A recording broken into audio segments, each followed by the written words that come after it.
pasamos a la clase de hoy. Nos vamos a dedicar, el título tentativo que le hemos puesto es Proceso histórico y acontecimientos políticos en la Argentina, 1852-1890.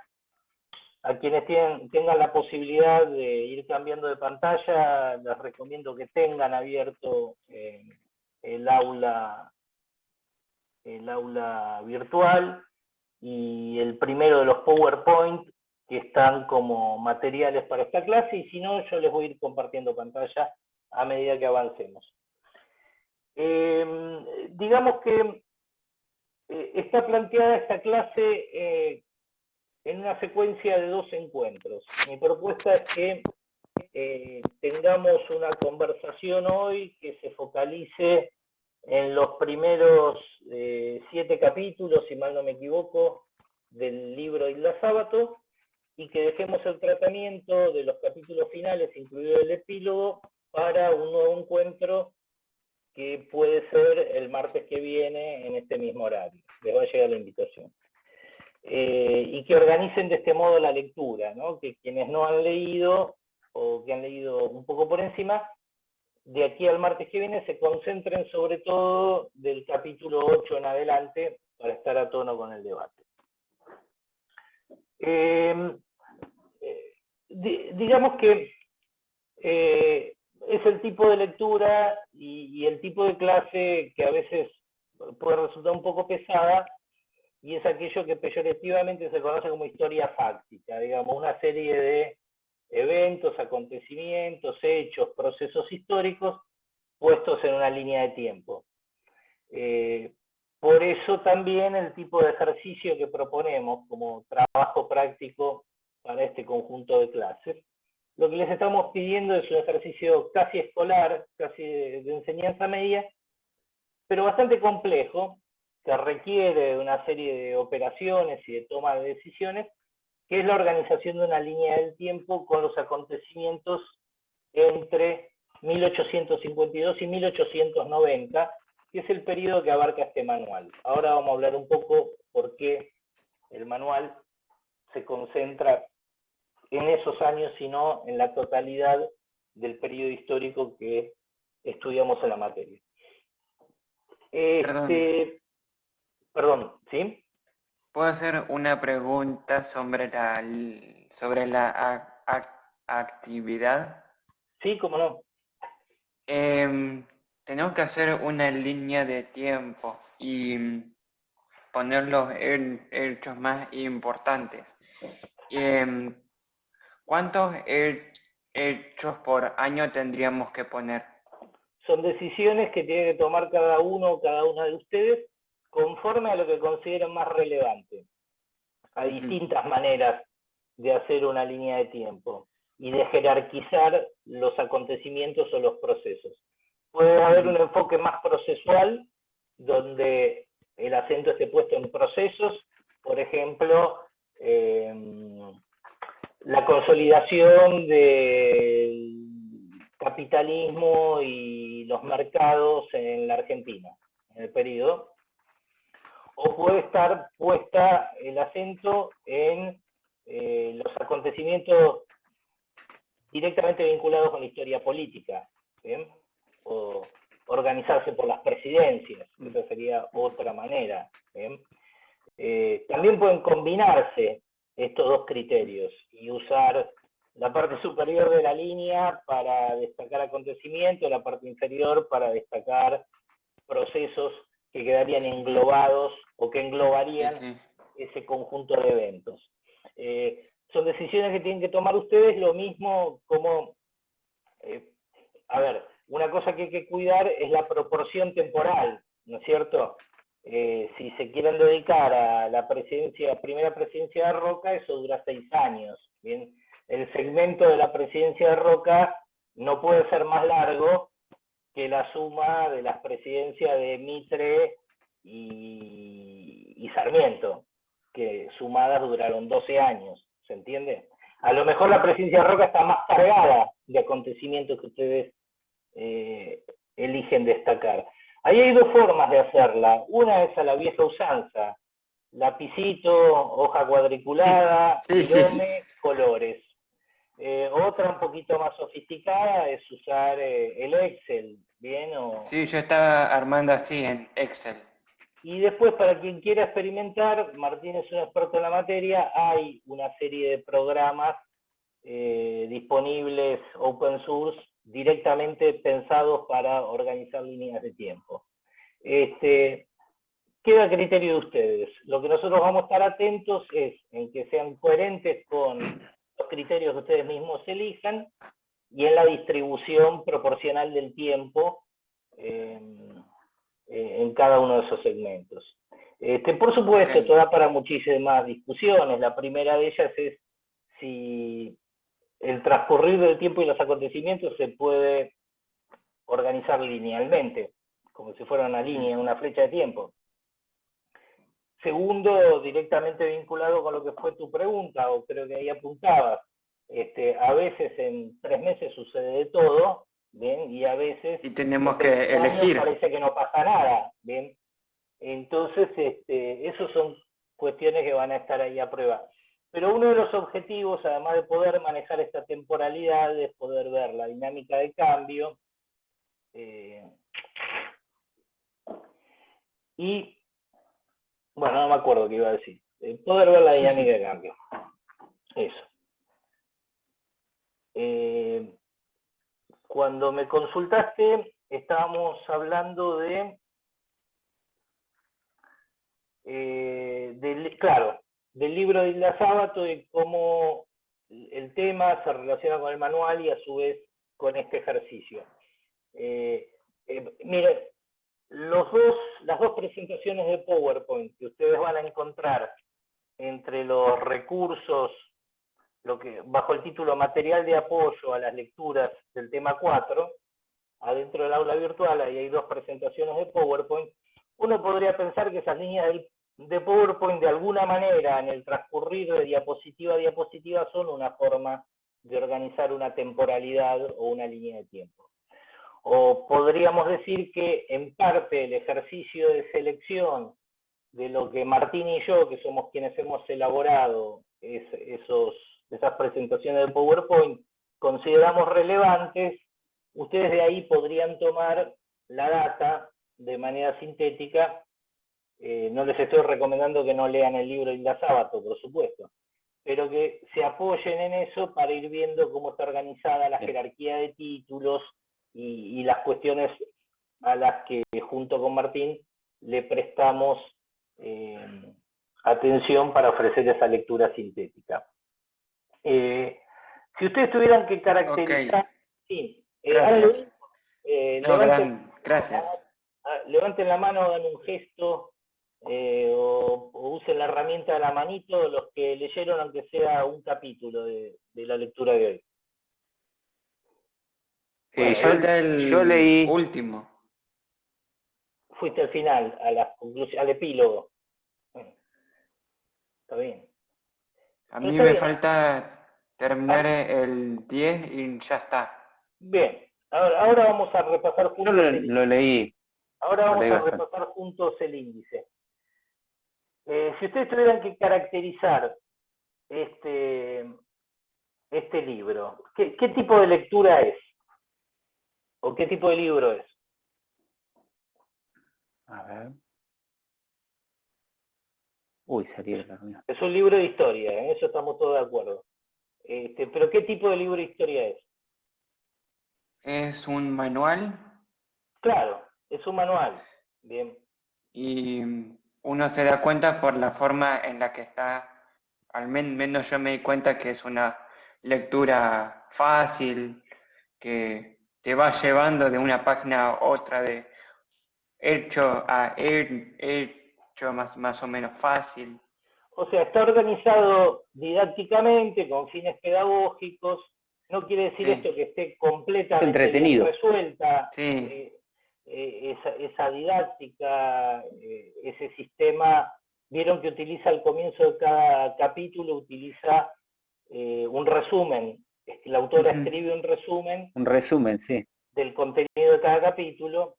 y eso es de utilidad para ir haciendo una lectura rápida o acelerada, o ubicándose cuáles son las claves de lo que ella va a desarrollar.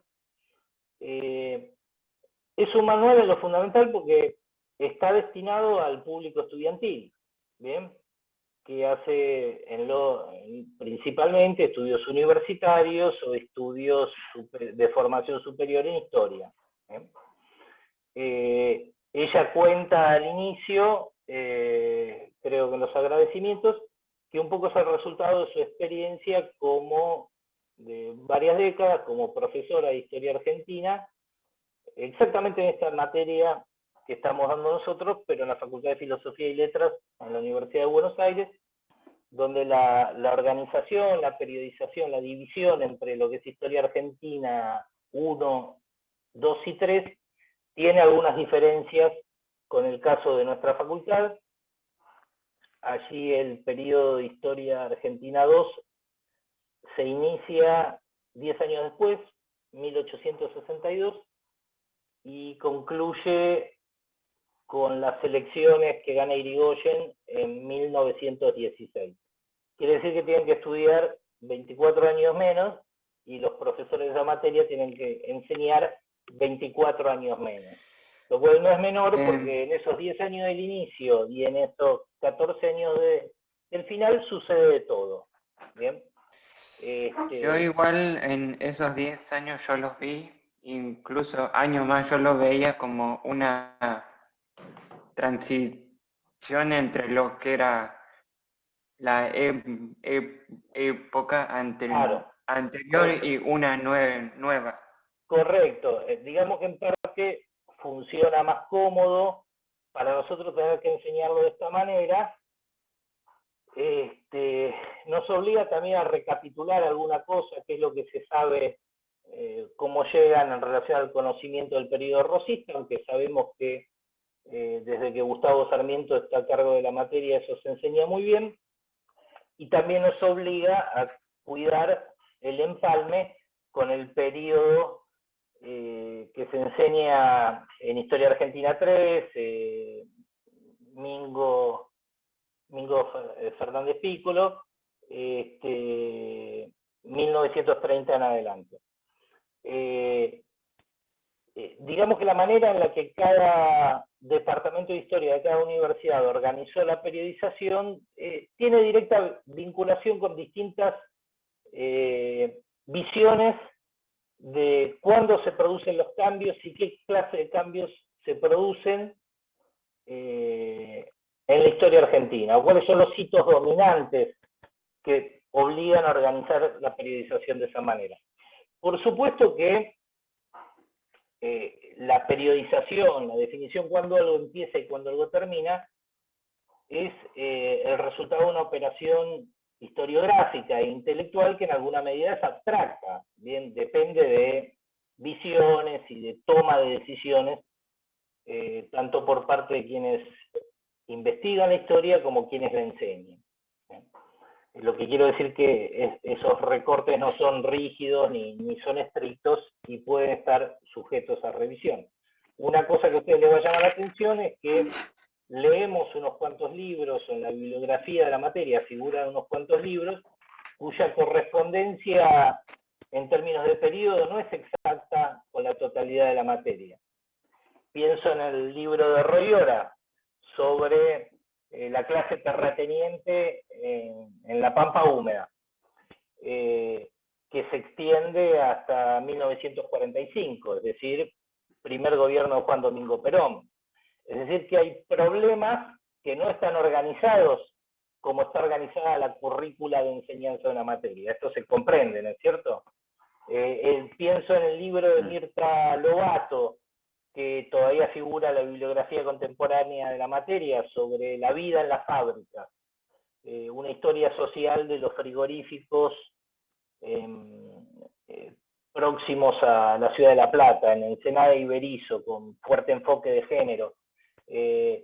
Comienza con la fundación de esos primeros frigoríficos en el año 1904 y concluye durante la última dictadura militar, cuando esos frigoríficos cierran en 1976. ¿Bien? digamos que la problemática histórica se organiza de una manera distinta a cómo se la enseña. Esto podría permitirnos identificar por qué Hilda Sábato comienza su manual de historia en 1852 y lo concluye en 1890.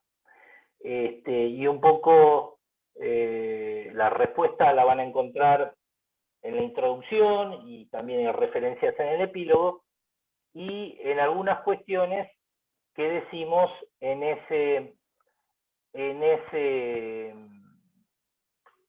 esos PowerPoint que diseñamos junto con Martín. Les comparto pantalla.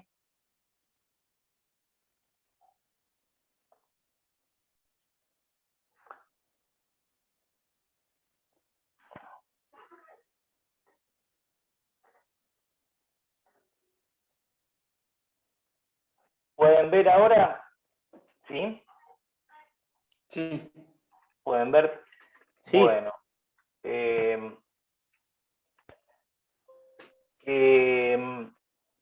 En alguna medida, a ver, ¿qué sucede en 1852? Todos lo saben, ¿no es cierto? Caída de Rosas, caída del sistema de hegemonía rosista, que era básicamente una hegemonía de la provincia de Buenos Aires sobre las demás provincias, pero donde el poder estaba depositado en cada provincia.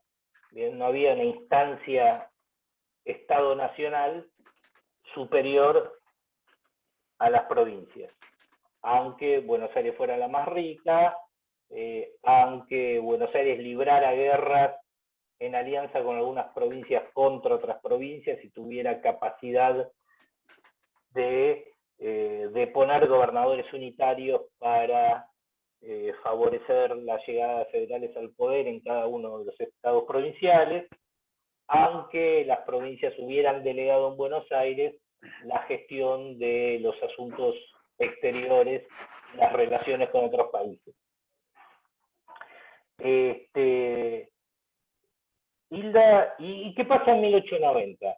Quienes lo leyeron ya lo saben, pero ¿cuál es los dos datos dominantes?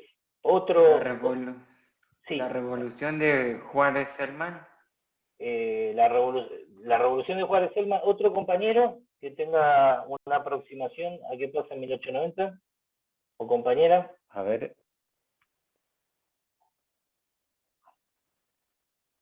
¿1890?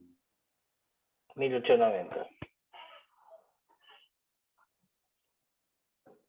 Suceden dos cuestiones que marcaron un quiebre y que hacen que el autora lo destaque como un año, como una coyuntura relevante, donde por más que haya continuidad en las formas de hacer política y en el sistema de gubernamentalidad y en el peso que tuvieron factores como lo que se La crisis económica. La crisis económica es uno de esos dos aspectos. Muy bien. La crisis económica clásica en alguna medida, de expansión del capitalismo, que tuvo manifestación a nivel mundial, pero que fue especialmente encarnizada en el caso argentino. Y a su vez el caso argentino tuvo incidencia en la crisis de otros países, por ejemplo, con la bancarrota de la casa Baring Brothers, que era la principal prestamista del Estado argentino. Digamos que después de un periodo prolongado de expansión económica, de desarrollo de la producción agropecuaria y de la colocación de la producción argentina en el exterior, periodo de desarrollo de la infraestructura económica con fuerte protagonismo del Estado, eso entra en crisis. Bien, ya vamos a hablar en particular de la crisis. O sea que hay una fuerte crisis económica, pero a su vez hay una fuerte crisis política y hay una revolución. Bien, una revolución entendida a la vieja usanza, de la manera que se entendían las revoluciones en 1890, en el siglo XIX, no como un cambio radical de sistema, sino como una restauración de condiciones que se consideraban alteradas, ¿bien? Por un orden que había pasado a ser visto como ilegítimo por una parte importante de la población y en particular por una parte importante de la clase política. La revolución de 1890, liderada por un conglomerado heterogéneo de fuerzas, heterogéneo tanto en su composición ideológica como en su composición generacional, pero que es el germen, entre otras, de la Unión Cívica Radical.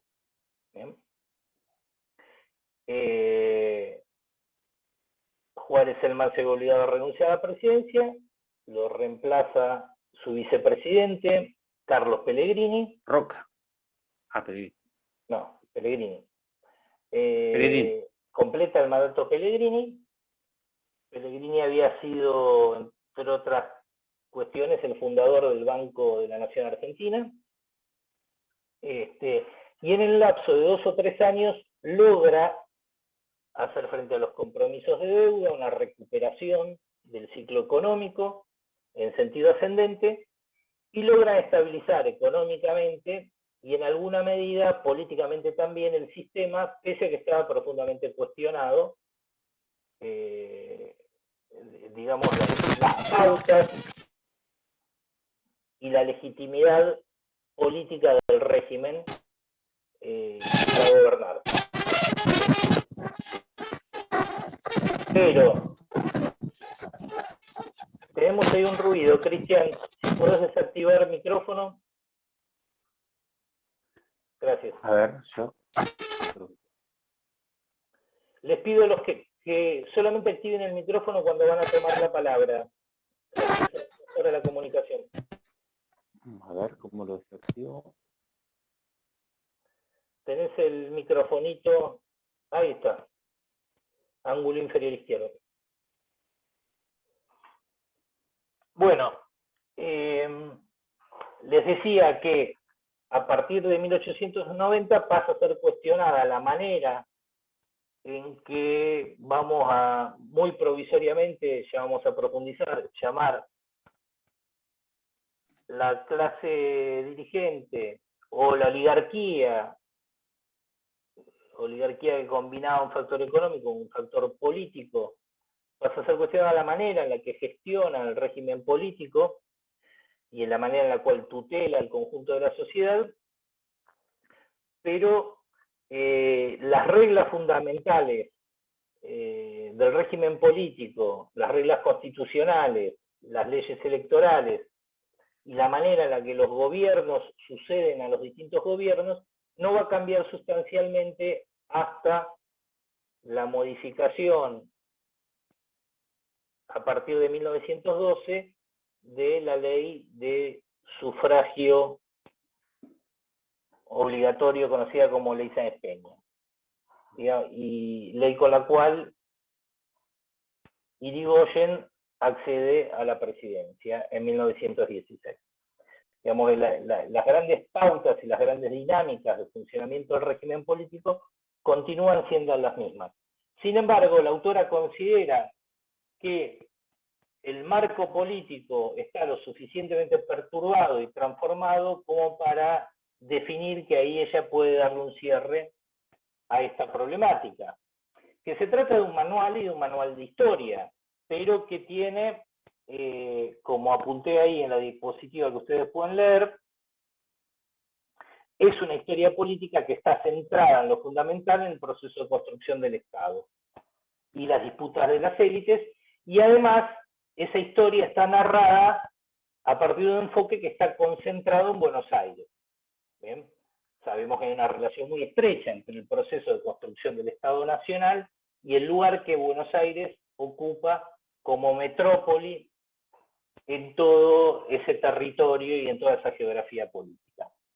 Si bien el libro no es ajeno a las distintas manifestaciones regionales de este proceso histórico, político y social, la visión está muy pegada al seguimiento de los acontecimientos desde una perspectiva del Estado. Es un manual, como les dije, porque está hecho para la enseñanza. Sin embargo, el libro tiene ejes, interpretaciones y visiones claras de cuáles fueron las características principales de ese proceso. Sin ser un ensayo, tiene su propia lectura y sus propias conclusiones. Es decir, no es simplemente una enumeración de hechos o de acontecimientos fácticos uno detrás del otro, sino que marca una tendencia firme a favor del análisis. Bien. ¿Preguntas? Yo tengo una. Perdón. Sí. Sabato se dedica a narrar todo lo que es la construcción del Estado, ¿no?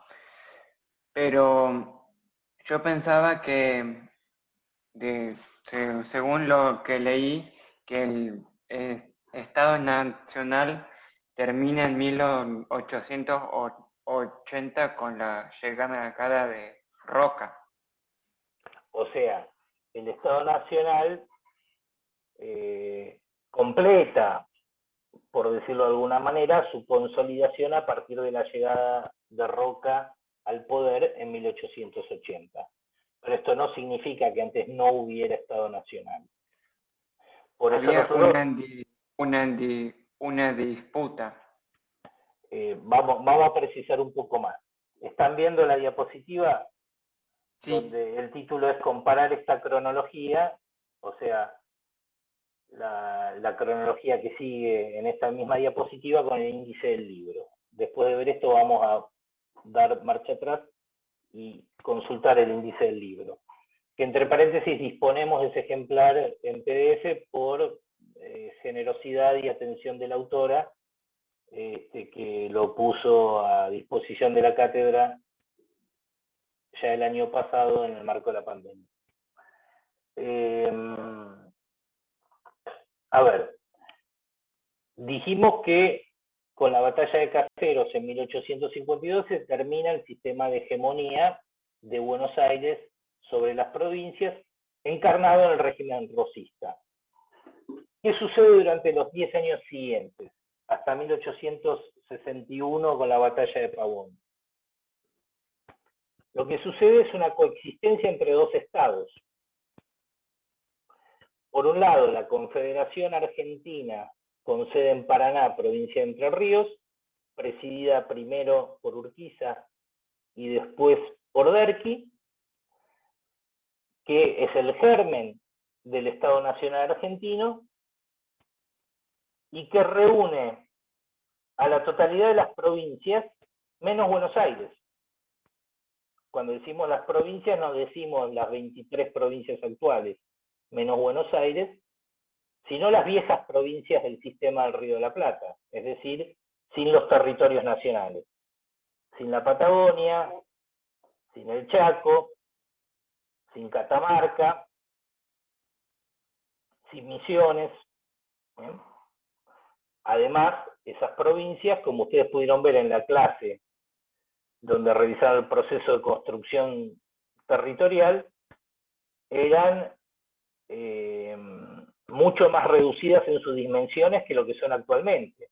Digamos, a lo largo de la segunda mitad del siglo XIX, incluso las provincias antiguas completaron su propio proceso de expansión y fronteras interiores. Si ustedes miran alguno de esos mapas, van a ver que provincias como Mendoza, como San Luis, tienen por el sur el límite abierto, como si fueran vasos puestos boca abajo. Eso significa que proyectaban expandir su territorio más hacia el sur, en competencia con el propio Estado Nacional en formación y también en competencia con otras provincias vecinas. Entonces, 1852-1861 marca, por un lado, el Estado, la Confederación Argentina con sede en Paraná, vamos a enumerarlas.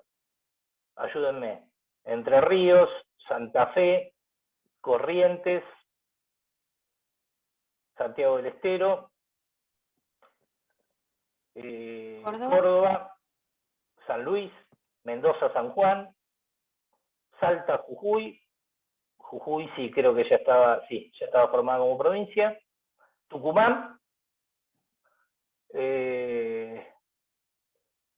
Tucumán, y creo que no me olvidé ninguna. Bien. Buenos Aires por el otro lado. Y el Estado de Buenos Aires con entidad autónoma, sin separación entre ciudad y provincia.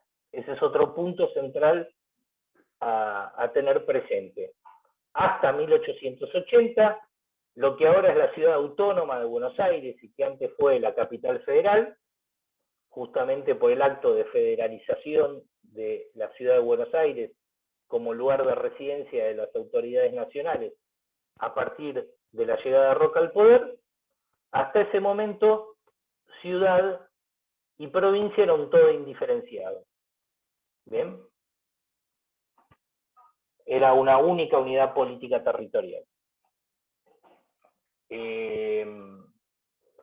Entonces, esos dos estados coexisten. Tienen conflictos, una serie de acuerdos y también una expectativa de confluir en algún punto en una única organización Estado Nacional. Y esto por una serie de factores que ahora no vamos a desarrollar, pero ya estaba avanzado por un lado un proceso simbólico de fortalecimiento de lazos y de identidad común que hacía que provincias como Buenos Aires se percibieran como el mismo espacio social histórico que otras provincias con características muy diferentes, y al mismo tiempo por una serie de factores económicos, de integración entre las élites de esos distintos espacios provinciales y por una historia también, una historia que venía del propio tiempo de la colonia y del virreinato. Bien, digamos que nunca se perciben como dos entidades absolutamente diferentes. Bien. Digamos que esta coexistencia de estados, y Buenos Aires con su propia constitución, que se sanciona en 1854, siempre se vieron como cosas distintas, pero incluso en el conflicto, como parte de una situación transitoria que en algún momento se iba a resolver. Entonces, tienen sus acuerdos, tienen sus conflictos, tienen sus batallas, Cepeda y Pavón, y en la segunda de estas batallas, Buenos Aires resulta victoriosa, Urquiza abandona el campo de batalla, lo cual es tema para profundizar, porque si el resultado de la batalla era incierto, de repente decide dar la orden de replegar, y comienza, digamos, aquello que podemos identificar como un Estado nacional, con la presidencia de Mitre. Esto es en 1852. Entonces ahí viene lo que... Perdón, ahí viene lo que muy sintéticamente en la diapositiva tenemos identificado como las presidencias fundadoras. Bartolomé Mitre, en 1868, lo sucede Domingo Faustino Sarmiento, hasta 1874, Nicolás Avellaneda, 1874-1880, y recién ahí Roca. Ahora, Roca que llega al poder a través de una elección que gana, una elección constitucional que gana, con cómo era la reglamentación electoral y el sistema de colegios electorales antes de la reforma constitucional que hizo Menem en 1994 y toda una serie de procedimientos que después vamos a profundizar, pero el gobernador de la provincia de Buenos Aires, Carlos Tejedor, cuestiona el resultado de esas elecciones y Buenos Aires se alza en revolución. contra el resto del Estado Nacional y contra el resto de las provincias. Es lo que se llamó la Revolución de 1880, que dejó cerca de 2.000 muertos en lo que ahora es la General Paz o Puente Alsina, digamos, para los que conocen Ciudad de Buenos Aires, el límite que traza el riachuelo entre la ciudad y el Gran Buenos Aires. Muy cerca de la cancha de fútbol de Huracán y muy cerca de la cancha de fútbol de Independiente Racing del otro lado. Bien, Los Corrales, Valentín Alsina. Puente Alsina, perdón, lo que ahora se conoce como Puente Alsina. Barracas, bien, los barrios de Barracas, fundamentalmente se libran las batallas. O sea, que el Estado Roca, con base en una alianza con otros gobernadores de provincia, lo que se conoció como la Liga de Gobernadores,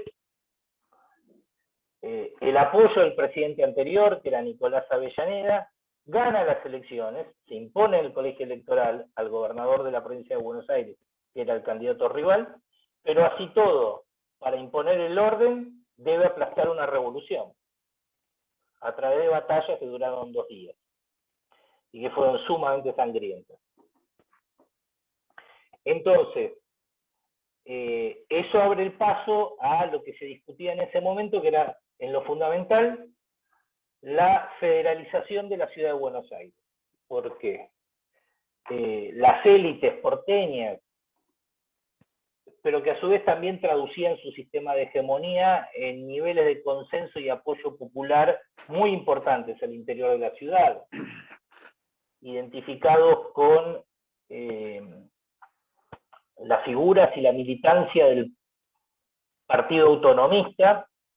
Digamos, ya había muerto el jefe de este partido, que había sido Adolfo Alsina, uno de los liberales que rompe tempranamente con Mitre en ocasión de la Guerra del Paraguay. El autonomismo porteño no quería ceder al Estado Nacional el control de la ciudad. Esto significaba no ceder el control de sus rentas, no ceder el control de la aduana, y no ceder el control político y pasar a ser una provincia más en condiciones de igualdad con las restantes provincias, cuando su cantidad de población, sus ingresos y su economía y sus recursos y su infraestructura eran mucho más poderosos. Durante esos 10 años en que permanecen separada Buenos Aires del resto de las provincias, Buenos Aires se enriquece de manera muy notoria y muy marcada, saca ventaja en relación a los demás estados provinciales. Entonces, uno de los cuestionamientos en este sentido es bastante parecido a mucho de lo que se discute hoy en día. ¿Por qué la ciudad más rica va a tener que hacer frente a un sistema de reparto, llamémoslo solidario, con el resto de las provincias? ¿Bien? Si puede enriquecerse por sí misma, desarrollarse por sí misma, ¿para qué las necesita? Eso es lo que estaba en debate, en lo fundamental. Pero estas mismas élites también eran conscientes que ese sistema de coexistencia en conflicto era un factor de desestabilización permanente. Digamos que la suma de las guardias nacionales, que eran las milicias o los ejércitos provinciales, que cada estado provincial estaba en condiciones de reclutar, tenían un equilibrio de fuerza casi parejo con el de la propia provincia de Buenos Aires. Entonces acá se da algo muy interesante, ¿no? Que es el sistema de centralización y de construcción de un orden soberano, lo que Max Weber llamó, la manera en la cual él definió al Estado, entendido como el monopolio de la coerción y de ejercicio de la violencia, el ejercicio legítimo de la violencia por parte de un Estado, significa que es un poder que nadie puede objetar, que ninguna otra instancia de poder está en condiciones de enfrentar, no solo materialmente, sino desde el punto de vista de la legitimidad y la legislación.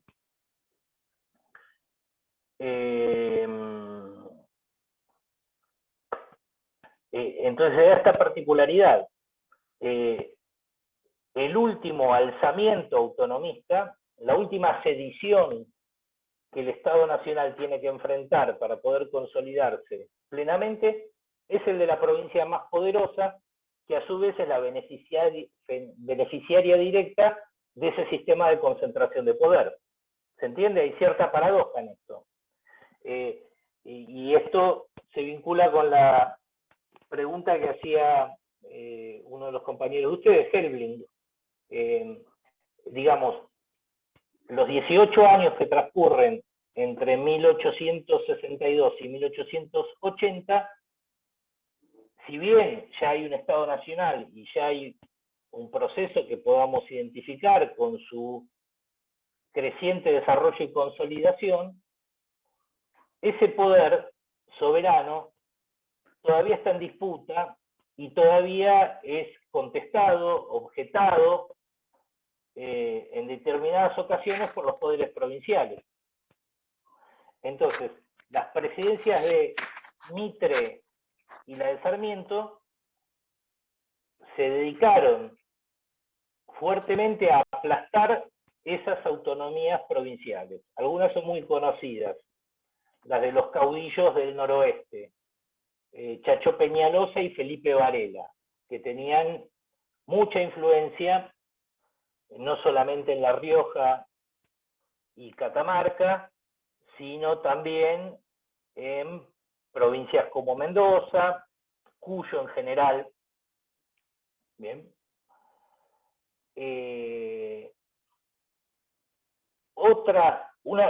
Los aplastan a mediados de la década de 1860. Bien. La propia guerra del Paraguay, en la cual nos vamos a detener, es una manera que encuentra Mitre, presidente, para nacionalizar el proyecto de Buenos Aires y para llevar el poder del Estado Nacional desde Buenos Aires a las provincias. ¿Bien? Digamos que la guerra del Paraguay, Alperindongui dice que se libra en dos frentes. Un frente externo, que es el de la Triple Alianza con el Imperio del Brasil y con la facción liberal en el poder en Uruguay, contra el caudillo paraguayo, ese es el frente externo, y después hay un frente interno, que es el aplastamiento de las provincias argentinas a medida que las tropas que salen desde Buenos Aires van ascendiendo hacia el Paraguay, o que van obligando a las distintas provincias a contribuir con la leva forzosa para reclutar soldados. Otro episodio menos conocido, o seguramente no conocido por ustedes, pero que fue importantísimo, fue el aplastamiento en 1873 de la rebelión de los hermanos López Jordán, ¿bien? Que son los que mandan a asesinar a Urquiza, básicamente. Son los jefes, los caudillos sociales y políticos en la provincia de Entre Ríos, que una vez que Urquiza pacta con el sistema de hegemonía que se articula en torno a la formación del Estado Nacional, deciden asesinarlo, ya en presidencia de Sarmiento. Digamos que los hermanos López Jordán siguen liderando un importante ejército provincial que a su vez también sumaba la fuerza de la Guardia Nacional Correntina. No era solamente de Entre Ríos, sino que también era Corrientes. Entonces el Estado Nacional aplasta esta rebelión entrerriana. Y Roca, que es un joven oficial del ejército, va participando en cada uno de estos eventos represivos que contribuyen, por un lado, a la imposición del orden y la hegemonía a favor del Estado Nacional, y por el otro, contribuyen a la consolidación de una red de intereses transversal o que vincula a distintas oligarquías del interior. Este es un punto a destacar. Roca es otro provinciano. ¿Saben de qué provincia, en qué provincia nació? De Tucumán, me parece. Tucumán, y con fuertes vinculaciones a través de su matrimonio con Córdoba y con todo el noroeste. Avellaneda, que lo precede, también es otro tucumano. ¿Bien? Entonces ahí hay otra paradoja fuerte, digamos, estas primeras presidencias, no tanto la de Mitre, pero sí la de Sarmiento, las dos sucesiones presidenciales, la de Sarmiento y Avellaneda, son el resultado de una negociación entre esta Liga de Gobernadores del Interior con una facción del Partido Liberal porteño, ¿bien? Con los autonomistas de Buenos Aires. Entonces, el autonomismo de Buenos Aires se reformula como federalismo en alianza con, o mejor dicho, el federalismo de Rosas se reformula como autonomismo en alianza con estos federales del interior. Entonces, por lo general, las fórmulas presidenciales combinan, tanto en el caso de Sarmiento como de Avellaneda, un presidente del interior con un vice de la provincia de Buenos Aires. Este es un sistema bastante inestable, que dependía de toda una serie de acuerdos que se construían en los colegios electorales, que era la forma indirecta en la que se elegía al presidente de la nación, pero que funciona. Bien. Ojo, en 1874, Mitre gana una elección a diputados, los candidatos de Mitre en provincia de Buenos Aires, se las gana al alcinismo, a los autonomistas, no, al revés, perdón, los alcinistas le ganan las elecciones a Mitre y los partidarios de Mitre deciden desconocer el resultado de las elecciones y decir que son fraudulentas. Y se alzan en revolución. El mitrismo en provincia de Buenos Aires se alza en revolución y el Ejército Nacional, comandado por Roca y sus lugartenientes, libra un par de batallas muy importantes contra la Guardia Nacional de la provincia de Buenos Aires, es decir, el ejército de la provincia de Buenos Aires, para aplastar esta revolución. ¿Bien? O sea que en realidad la provincia de Buenos Aires genera dos revoluciones previas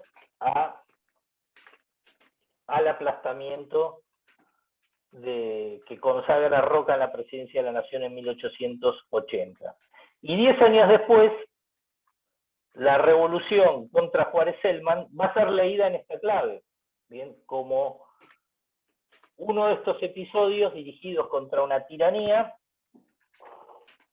y para restituir un orden republicano de cosas, o las formas de funcionamiento de la política previa a la imposición del roquismo, que en buena parte de la sociedad porteña era vista como una imposición, como una tiranía del interior, ¿bien? Como oligarquías del interior que habían controlado el aparato de Estado. ¿Bien? Francisco Berrotaveña, uno de los jóvenes porteños autonomistas de la época, cuando el aplastamiento de la revolución de 1880, escribió un libro muy resonante cuyo título era La muerte de Buenos Aires. Digamos, las élites sociales y buena parte de la plebe también consideraban la formación del Estado Nacional como la imposición de un orden que les era ajeno desde las provincias.